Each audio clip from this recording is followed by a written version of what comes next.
अस्सलाम वालेकुम एवरीवन, कैसे हैं आप लोग। आई होप कि आप अपने घरों में बिल्कुल ठीक ठाक होंगे और बहुत खुश होंगे।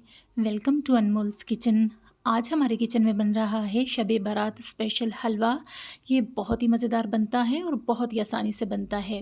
मेरी तरफ से तमाम मुसलमानों को शब बारात की बहुत बहुत मुबारक हो। ये बहुत ही नाजुक रात होती है, बहुत ही अहम रात होती है।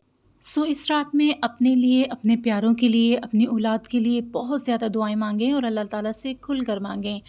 इसी के साथ अपनी रेसिपी की तरफ चलते हैं। हम सूजी का हलवा तैयार कर रहे हैं और बहुत ही सिंपल तरीके से इसे तैयार करेंगे और बहुत ही ये मज़ेदार बनता है। तो कैसे बनाना है ये इतना मज़ेदार सूजी का हलवा, तो चलें बनाना शुरू करते हैं।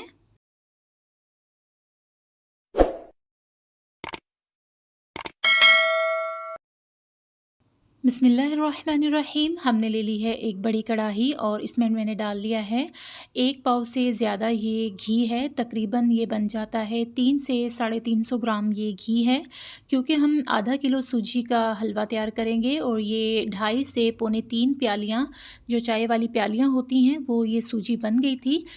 आधा किलो हमारी सूजी है, आधा किलो से थोड़ी-सी ये ज़्यादा थी और 1 पाव से थोड़ा-सा ज़्यादा हमने घी का इस्तेमाल किया है, क्योंकि कुछ लोग होते हैं जो सूजी और घी को बराबर मिक़दार में रखते हैं और कुछ लोग होते हैं जो सूजी से आधा घी इस्तेमाल करते हैं। मैं भी इसी तरह से ही बना रही हूँ। हमारी आधा किलो सूजी है और 1 पाव तकरीबन हमारा घी है, जिससे हम भून कर गोल्डन ब्राउन कलर का कर लेंगे। सूजी जो है हमने रख ली है भूनने के लिए और अब साइड पे हम रख लेंगे पानी चाशनी के लिए। इसकी चाशनी जो है हमने तैयार करनी है और पानी का ये हिसाब होता है कि जितनी सूजी होती है उससे 3 गुना पानी लिया जाता है। मसलन कि हमारी 3 प्यालियाँ सूजी की हैं और हमने 9 प्यालियाँ इसमें पानी की डालनी है। चीनी डालेंगे इसमें। चीनी सूजी की मिक़दार के बराबर ली जाती है, जितनी सूजी होगी उतनी ही चीनी डाली जाएगी। हमारी 3 प्यालियाँ सूजी की हैं और 3 प्यालियाँ ही हम इसमें चीनी ऐड करेंगे। चीनी को हमने डाल दिया है और इसमें अब मैंने डाल दी हैं तकरीबन 6 सब्ज़ इलायचियाँ। ये इसकी बहुत ही अच्छी सी खुशबू आएगी और चीनी डिज़ोल्व होने तक हमने स्पैचुला से इसको हिलाते रहना है, ताकि चीनी जो है नीचे जमे ना। जब तक कि ये डिज़ोल्व नहीं हो जाती तब तक हम स्पैचुला से इसे घुमाते रहेंगे और जैसे ही हमारी चीनी डिज़ोल्व हो जाएगी पानी में, तो हम इसे 3 से 4 मिनट के लिए मीडियम फ्लेम पे पकने देंगे। सूजी हमारी बहुत ही लो फ्लेम पे हम भून रहे हैं, क्योंकि सूजी को बहुत ही आहिस्ता फ्लेम पे ही भूनना चाहिए, फिर ही ये अच्छी सी तैयार होती है। अगर तेज़ फ्लेम पे हम इसे भूनेंगे तो इसका वो टेस्ट हलवे से नहीं आएगा जो कि आहिस्ता आहिस्ता स्लोली भूनने से इसमें आता है। देखिए आप को नज़र आ रहा होगा कि मैं बहुत ही स्लो फ्लेम पे इसे भून रही हूँ और बहुत ही आहिस्ता आहिस्ता से इसे गोल्डन ब्राउन कलर आने तक हमने भूनना है। सूजी हमारी बहुत ही आहिस्ता से फ्लेम पे भुनी जा रही है। अगर आप मेरे चैनल पे नए हैं तो जल्दी से मेरे चैनल को कर लें सब्सक्राइब और साथ में लगे बेल के आइकन को प्रेस करें, ताकि मेरी आने वाली हर नई वीडियो का नोटिफिकेशन सबसे पहले आपको मिले।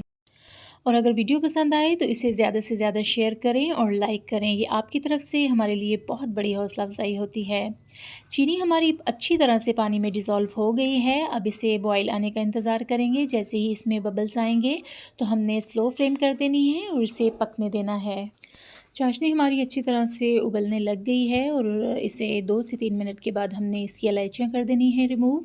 ये निकाल देंगे, ये दांतों के नीचे आती हैं मुंह में तो वो अच्छी नहीं लगती। बस इसका हमने जायका खुशबू लेना था, वो हमने ले लिया है, जो हमारी चाशनी में आ चुका है। और उधर हमारी सूजी जो है वो भी अब 2 से 3 मिनट और लगेंगे इसे और ये रेडी हो जाएगी। तकरीबन ये गोल्डन ब्राउन हो गई है। थोड़ा सा कलर हमने और इसका चेंज करना है, तो इसमें फिर हमने डाल देने हैं खोपरा है और किशमिश है। हर चीज़ का एक कॉम्बिनेशन होता है जो बहुत ही ज़बरदस्त लगता है।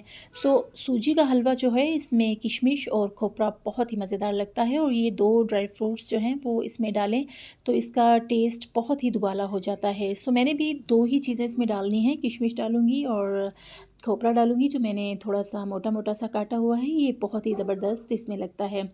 काट के मैंने अच्छी तरह से धोकर ये साफ़ सुथरा कर लिया था। अब हम डाल देंगे सूजी में। हमारा जो कलर हमें चाहिए था सूजी का वो परफेक्ट आ चुका है। अब इसे हमने मज़ीद 10 से 15 सेकंड के के लिए इसे भूनेंगे ताकि इनका भी जायका अच्छा से इसमें आ जाए और ये थोड़े से फूल के नरम हो जाएं। तो इसके बाद हमने इसमें डाल देनी है चाशनी। चाशनी भी हमारी गर्म है और सूजी भी हमारी बहुत ज़्यादा गर्म है। तो इनको जो है अब करना है मिक्स, और बहुत ही एहतियात से कीजिएगा क्योंकि ये बहुत जल्दी बॉयल आता है, इसमें छींटे आते हैं। तो बहुत ही एहतियात के साथ हमने चाशनी जो है इसमें ऐड कर देनी है। चाशनी हमारी रेडी है, सूजी भी हमारी रेडी है और बहुत ही प्यार से, बहुत ही एहतियात से हम इसमें चाशनी को डाल लेंगे। अभी हमारा फ्लेम जो है मीडियम टू लो है। जब हमने इसमें सारी चाशनी ऐड कर देनी है तो फ्लेम हमने हाई कर लेना है। 3 से 4 मिनट लगते हैं और हलवा हमारा रेडी हो जाता है। इसको चम्मच चलाते हुए हमने अब मिक्स करते जाना है। बहुत ही जल्दी ये तैयार होता है। इसके तैयार होने की क्या निशानी है कि जब हम पानी डालते हैं इसमें बॉयल आना शुरू हो जाता है, ये थोड़ा सा थिक हो जाता है तो बर्तन के साथ चिपक रहा होता है। तो जब बर्तन को ये छोड़ देगा बिल्कुल, मैं आपको आगे दिखाऊंगी कि चम्मच में घुमाऊंगी तो ये हलवा भी स्पून के साथ, चम्मच के साथ घूमेगा। सो यही इसकी निशानी होती है कि हमारा हलवा हो गया है रेडी। तो अब इसे लगातार चम्मच चलाते हुए करेंगे मिक्स, और इसके ये जो बबल्स आ रहे हैं ये थोड़े से ख़तरनाक होते हैं, बहुत बुरी तरह से जला सकते हैं। थोड़ा सा साइड पे होके अपना सेफ्टी करके जो है आप इसे हिलाइएगा। लें जी, हमारा हलवा हो गया है रेडी। अब मैं देखें स्पून हिला रही हूँ तो साथ में हलवा भी साथ साथ घूम रहा है। इसने बिल्कुल बर्तन को छोड़ दिया है और यही निशानी होती है कि हमारा हलवा बिल्कुल परफेक्ट बना है और बहुत ही मज़ेदार बना है। ये निशानी होती है कि आपका हलवा हो गया है रेडी। सो इसको थोड़ा सा और मज़ीद भून लेंगे। ये देखें बहुत ही मज़ेदार और बहुत ही ज़बरदस्त लग रहा है। तो चलें इसे करते हैं डिश आउट और दिखाते हैं इसका आपको फ़ाइनल लुक कि ये कैसा लग रहा है। अल्हम्दुलिल्लाह माशाअल्लाह हमारा हलवा हो गया है रेडी और बहुत ही मज़ेदार बना है और बहुत ही खूबसूरत लग रहा है। सो अगर आपको मेरी रेसिपी पसंद आई हो तो इसे ज़रूर ट्राई करें और इसे अपने फैमिली फ्रेंड्स में करें शेयर। इसी के साथ मैं चाहूँगी आपसे इजाज़त। अल्लाह ताला आपको दुनिया और आखिरत की भलाइयाँ अता फ़रमाए और अल्लाह ताला आपको दुनिया और आखिरत की रुसवाइयों से अपनी हिफ्ज़ व अमान में रखे। आमीन सुम्मा आमीन। मुझे रखिएगा दुआओं में याद, और अगर मेरे चैनल पे नए हैं तो जल्दी से मेरे चैनल को कर लें सब्सक्राइब। अल्लाह हाफ़िज़ जी, बाय बाय।